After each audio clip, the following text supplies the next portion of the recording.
වහන්සේ කෙනෙකුට ධර්මය අවබෝධ කරවන්න මොන තරන්නම් දීලිඳු පැල්පත් වලට වැඩම කරනවා. සමහරලාට ඉඳුල් වෙච්ච දාන ටික පවා පිළිගන්නවා. සමහර එක පුද්ගලයෙක් දෙන්නෙක් වෙනුවෙන් යොදුන් ගණන් බුදුරජාණන් වහන්සේ වඩිනවා.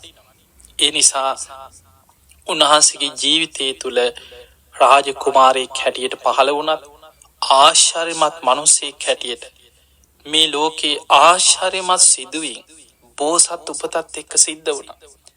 මව් කුසින් ලෝකේ මව් කුසේ පිළිසිඳ ගන්නකොට දසදහසක් ලෝක ධාතුවට ආලෝක ධාරා විහිදෙන. බෝසතාණන් වහන්සේ මව් කුසින් උපදිනකොට දසදහසක් ලෝක ධාතුවට ආලෝක ධාරා විහිදුණා කියන. ඊළඟට පින්වතුනි අබිනිෂ්ක්‍රමණය කරන දවසෙත් ආලෝක ධාරාවන් විහිදෙනවා.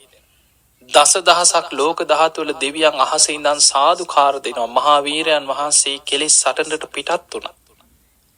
ඊළඟට උන්වහන්සේ දසබිම්බරක් මාර සේනා පරාජය කරලා බෝධි මූලයේ සම්මා සම්බුද්ධත්වයට පත් වෙනකොට දසදහසක් ලෝක ධාතුවම ආලෝකමත් වෙනවා. මහා ඝන අන්ධකාරේ පවතින ලෝකාන්තරික නිරේ පවා සුළු මොහොතකට ආලෝකමත් වුණා කියලා සඳහන් වෙනවා. අපායේ ගිනිදැල් මොහොතකට නිවිලා ගියා.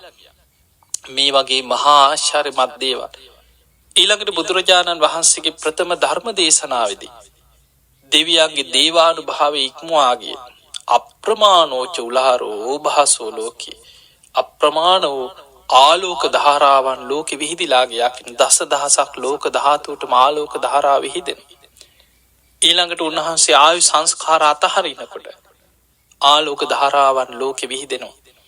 බුදුරජාණන් වහන්සේ අනුපාදිශේෂ පරිනිර්වාණ ධාතුවෙන් පිරිනිවන් පානකොට දසදහසක් ලෝක ධාතුවට ආලෝක ධාරා විහිදෙන.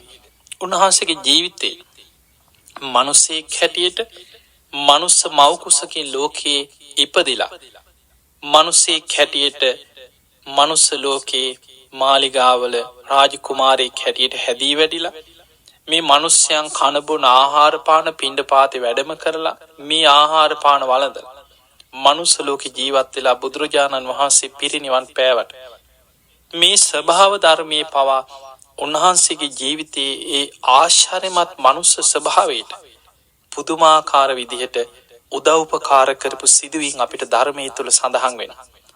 සමහර අවස්ථාවල මඩ වතුර පිරිච්ච තැන් බුදුරජාණන් වහන්සේට පූජා කරන්න කියලා ආනන්ද හාමුදුරුවෝ පාත්‍රය අරගෙන ගිහිල්ලා අර මඩ වතුර තියෙන වලට පාත්‍රය ලං කරනකොට බලාගෙන ඉන්නේ නැද්දි මේ වතුර පිරිසිදු භාවයට පත් වෙනවා.